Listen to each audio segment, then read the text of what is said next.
설교 제목 하나님의 은혜입니다. 은혜.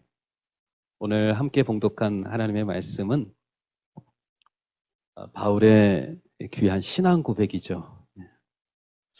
기독교는 고백의 종교잖아요. 우리 입술의 고백이 참 중요합니다. 왜냐하면 우리 그 입술의 믿음의 고백을 통해 우리가 구원을 받기 때문이죠. 사도 바울에게 있어서 많은 신앙 고백들이 있는데 오늘 특별한 고백이에요. 하나님의 은혜에 대한 고백입니다. 놀라운 고백인데 다시 한번 읽어볼까요? 그러나 내가 나 된 것은 하나님의 은혜로 된 것이니 내게 주신 그의 은혜가 헛되지 아니하여 내가 모든 사도보다 더 많이 수고하였으나 내가 한 것이 아니요 오직 나와 함께 하신 하나님의 은혜로라. 아멘. 모든 것이 하나님의 은혜로라. 전부가 하나님의 은혜다. 근데 은혜라는 단어가 몇 번 나왔어요? 은혜라는 단어가 하나, 둘, 세 번 이렇게 반복되고 있습니다.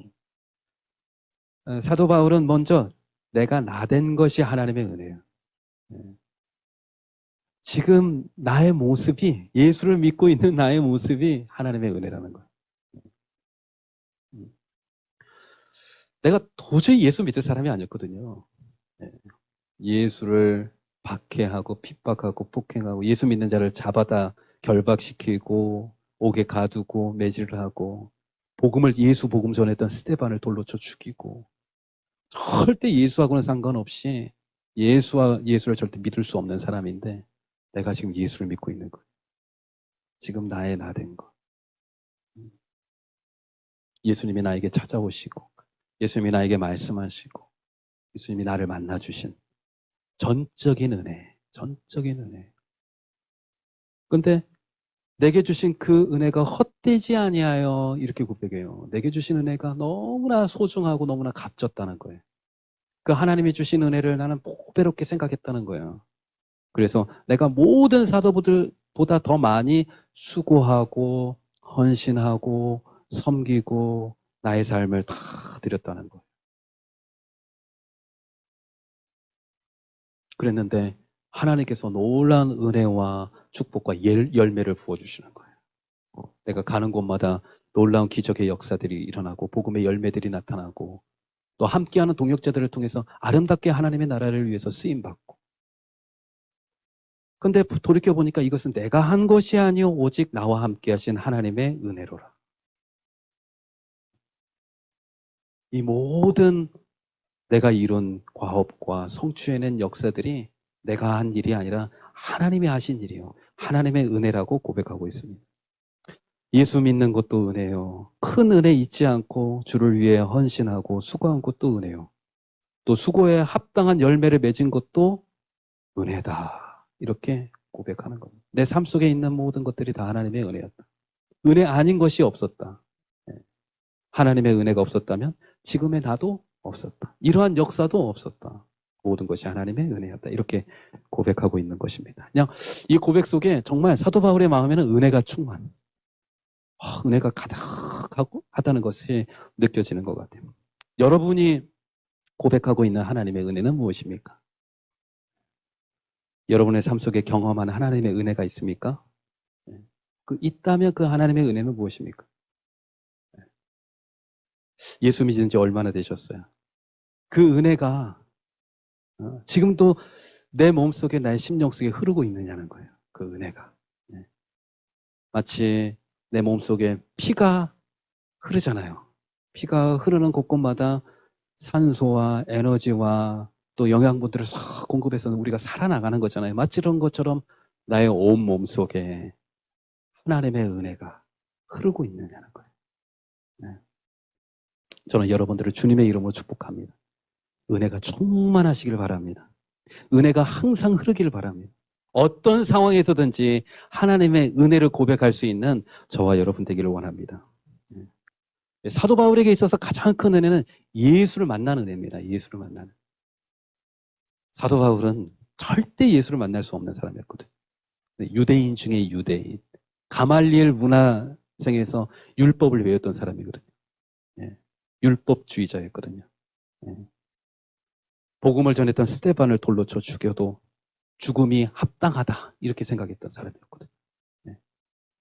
근데 그가 예수를 만납니다. 근데 그가 예수를 만나는 시점이 그가 예수님을 간절히 찾고 사모했던 때가 아니라 예수 믿는 자들을 다 잡아 감옥에 가두려고 혈안이 되어서 살기가 등등해 있을 때 다메섹으로 가는 그 길거리에서 큰 빛을 보고 예수님을 만나죠. 주여 누구십니까? 네가 핍박하는 예수라. 예수님의 음성을 듣고 예수를 만나는 거죠. 그 이후로 바울은 완전히 변화된 삶을 사는 거예요. 완전히 변화된. 그러니까 예수님을 만나기 전과 그 후가 완전히 명백하게 다른 사람이 누구냐면 사도 바울이었습니다. 사도 바울이었어요. 믿음이 그 사람을 그렇게 만들어 놓은 줄 믿습니다. 네. 믿음이 참 신비해요. 예수를 만난다는 게 은혜라는 게 참 신비해요. 돌이켜보면 제가 어떻게 예수를 만났는지. 이게 보면은 다 예수님 어떻게 예수님 믿게 되셨어요? 원래 예수님 믿으시려고 그러셨던 분이세요? 네? 어떻게 그렇게 믿음이 좋으세요? 네? 정은 자매님. 어떻게 이렇게 예수님 이렇게 잘 믿고 아침마다 그냥 네, 말씀을 사모하는 마음으로 기도도 그렇게 잘 하시고 한 분 한 분 보면 이분이 어떻게 예수님을 믿게 됐지? 현정자매님 예수 믿은 지 몇 년 되셨어요? 되게 오래되신 것 같은데. 한 5년 넘으셨나요? 넘으셨던 거. 주변에서 뭐라고 말 안 해요? 그렇게 오래까지 예수 믿는 거 보고 놀라지 않으세요? 와, 저도 생각해보니까 진짜 예수님 믿은 지 오래됐더라고요. 안 믿을 만도 한데, 떠날 만도 한데, 참 예수 믿고 살아가는 게 참 은혜. 예수 믿는 게 참 하나님의 은혜구나 이런 생각이 듭니다. 이 사도 바울은 뭐 자신도 이게 하나님의 은혜라 자신도 생각할 수 없는 건데 주변 사람인들 그가 예수 믿은 것이 너무나 놀랍고 경이로운 일인 겁니다. 그래서 나중에 그가 예루살렘 교회에 갔을 때 그곳에 있는 믿음의 사람들이 이 바울을 믿어주질 않는 겁니다. 이상한 눈빛으로 쳐다보는 거예요. 저 사람이 진짜 믿었나?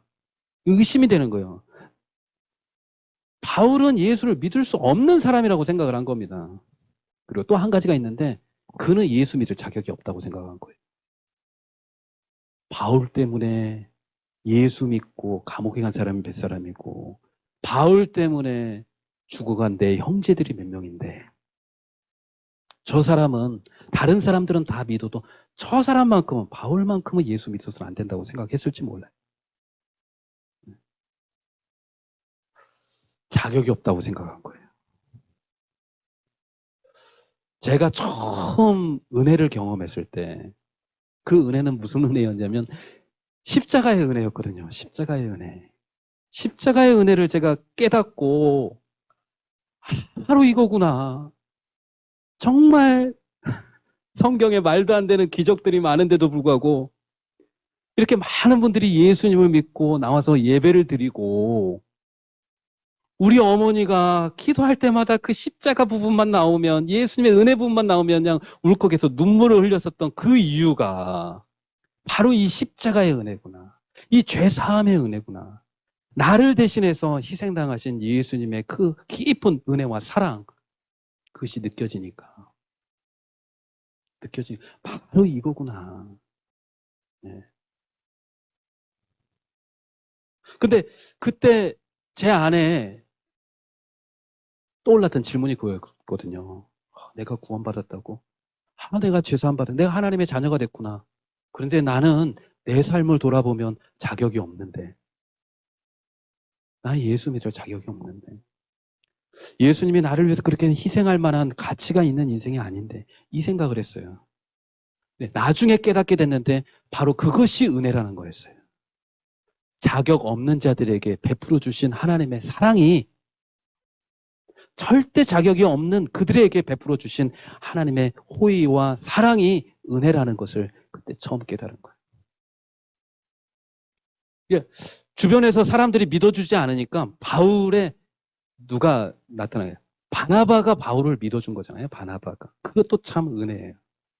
바나바라는 신실한 사람, 그 당시 예루살렘 교회에서 존경받는 사람, 그 사람을 통해서 바울의 믿음을 얘기해 주잖아요. 진짜 예수를 믿게 됐고 예수님의 은혜를 받게 된 것을 얘기하잖아요. 아, 믿음의 사람의 하나님의 백성들의 정체성이 뭐냐? 은혜입니다. 은혜. 나는 은혜 받은 사람이라는 거예요. 나는 은혜 받은 사람. 전적인 하나님의 은혜로 내가 지금 살아가는 자가 바로 예수 믿는 나라는 것입니다.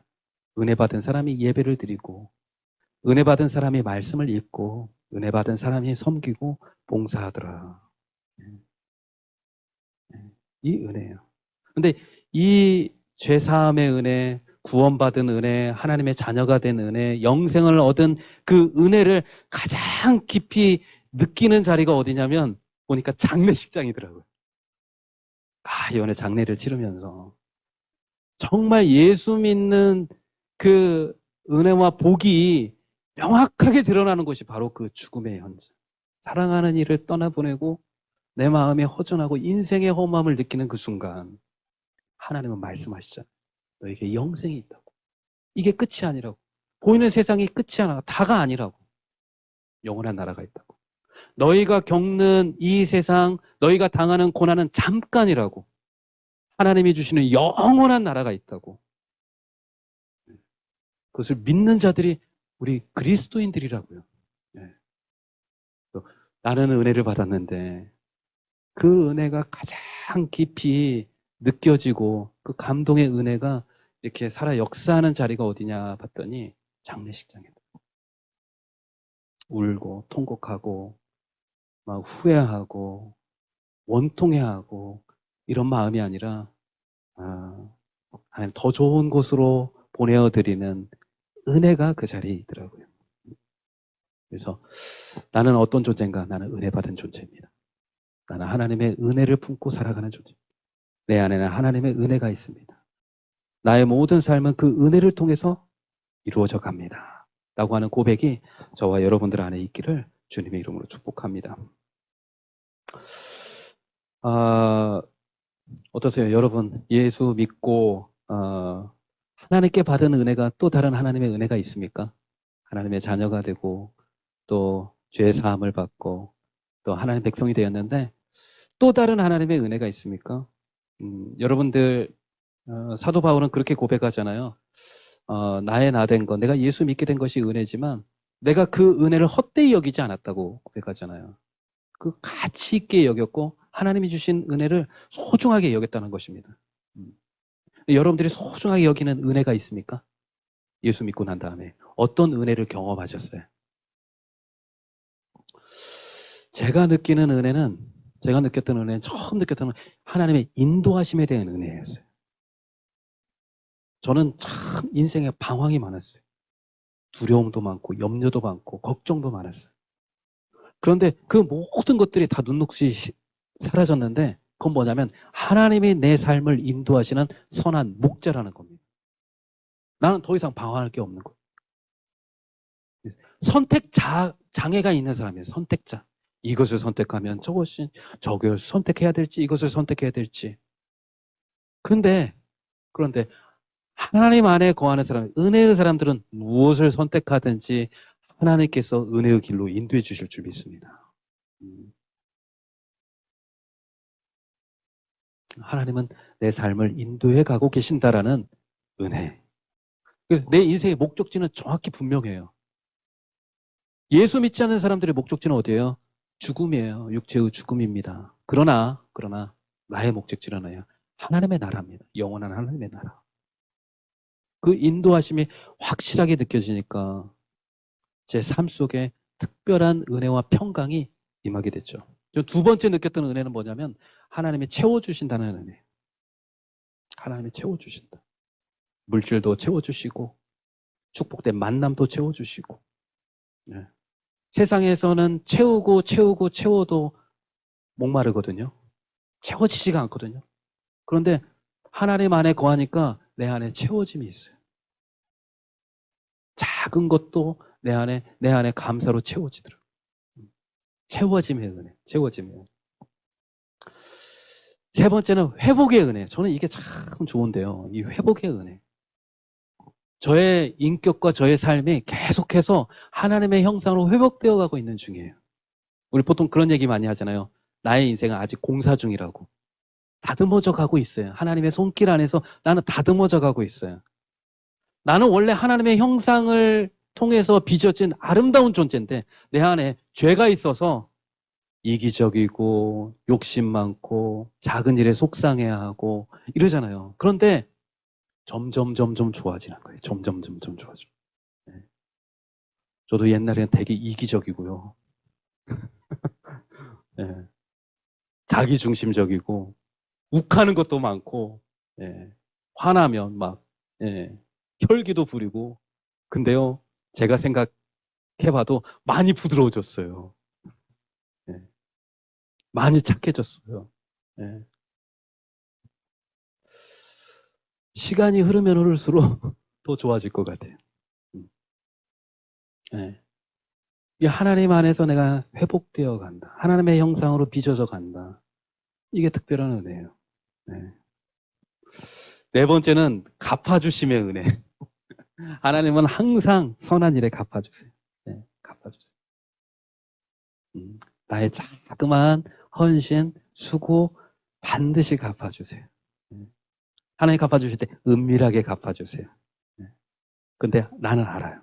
아, 하나님이 복 주시는구나. 그래서 신앙생활에는 하나님의 뺄셈과 덧셈과 곱셈이 있다고 그러잖아요. 하나님께서 때로는 우리의 삶 속에 뺄셈을 하시는 경우가 있어요. 네. 근데 우리의 것을 이렇게 뺏어가는 것처럼 느껴질 때가 있어요. 그러나 그것은 더 좋은 것을 주기 위한 덧셈을 위한 하나님의 뺄셈이에요. 근데 하나님의 곱셈이 있잖아요. 자발적으로 내가 하나님 앞에 드릴 때. 아브라함이 하나님 앞에 자발적으로 11조를 드리고 자기의 삶을 드리고 자기 아들을 드리잖아요. 그럴 때 하나님께서 곱셈으로 네, 네. 곱셈으로 하나님께서 축복해 주시잖아요. 하나님 갚아주시는 분이죠. 제가 청년 때 예수님 믿고 난 다음에 제일 좋았었던 건 뭐냐면 어떤 은혜였냐면 진리를 따라 살아갈 수 있게 하신 은혜가 있어요. 세상에서 말하는 얘기가 있잖아요. 세상에서는 뭐라고 얘기해요? 착하게 살면 된다고 해요? 안 된다고 해요? 바르게 살고 적당하게 죄도 지으면서 살아야 된다고 얘기해요. 네. 근데 성경은 하나님은 뭐라고 말씀하세요? 네. 너희 죄는 어떤 모양이라도 취하지 말라고 하잖아요. 네. 선으로 악을 이기라고 말하잖아요. 너희가 설령 선을 행하다가 낙심하지 말라고 그랬잖아요. 때가 이르면 반드시 열매를 거둘 거라고 말씀하시잖아요. 청년 때 우리는 나가서 싸워야 된다고 얘기를 해요. 학교 선배들이. 네. 부정부패와 독재 정권과 민주국가와 통일국가 평등을 이뤄내기 위해서 우리는 가서 싸워야 된다는 거예요. 네. 하나님은 말씀하세요. 서로 사랑하라고. 서로 사랑하라고. 먼저 네가 변화되라고. 그리고 네가 낮은 곳으로 가라고. 더 아픈 곳으로 가라고.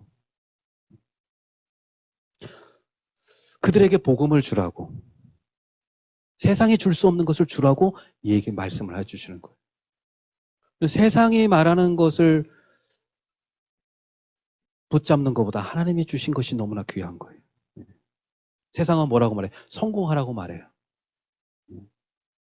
그러나 하나님께서는 저에게 뭐라고 말씀해요? 너는 이미 축복의 통로라는 거예요. 너는 이미 다른 사람을 도울 수도 있고 다른 사람을 섬길 수도 있고 너는 지금도 선한 일을 할 수 있고 너는 지금도 축복이라는 거예요. 저는 진리를 붙들고 살아간다는 하나님이 주신 그 진리, 변함없는 진리를 붙들고 내 평생을 내가 살았노라고 고백할 수 있다면 그것이 하나님의 은혜라는 생각이 들었어요. 네, 사도 바울이 생각하고 있는 은혜는 무엇이었을까? 오늘 말씀을 묵상하면서 나의 나 된 것이 하나님의 은혜였다. 날 구원하심, 내가 하나님의 예수님을 만난 것, 그것이 은혜였다. 이렇게 고백하고 또 내게 주신 하나님의 은혜가 헛되지 않은 것이 또한 은혜였다. 네. 하나님이 주신 것이라면 내 눈에 보기에 좋아 보이지 않아도 그것이 하나님의 은혜라는 겁니다.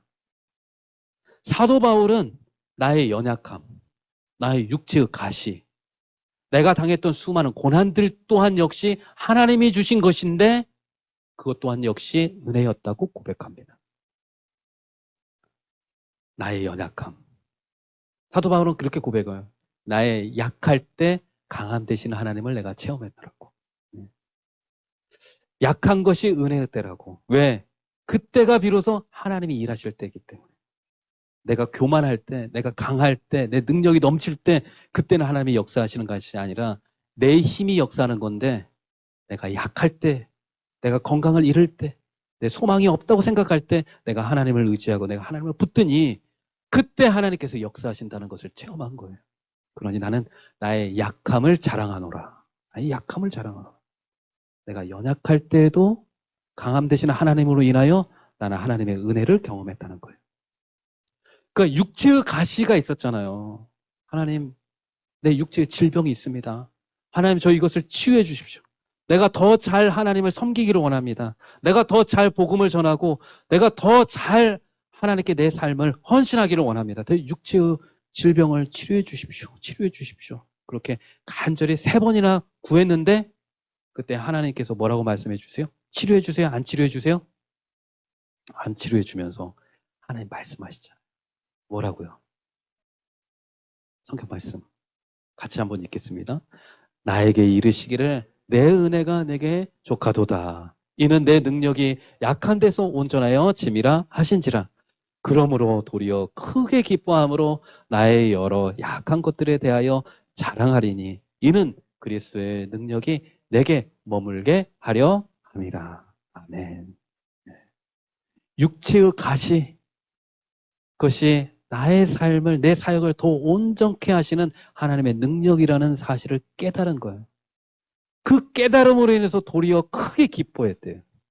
그때부터는 나의 약한 것도 자랑하는 거예요. 나의 연약함이 다른 사람에게 격려가 되고 힘이 되고 소망이 되고 은혜가 되었다라는 겁니다. 네. 그때 그리스도의 능력이 내 안에 머물게 되었다.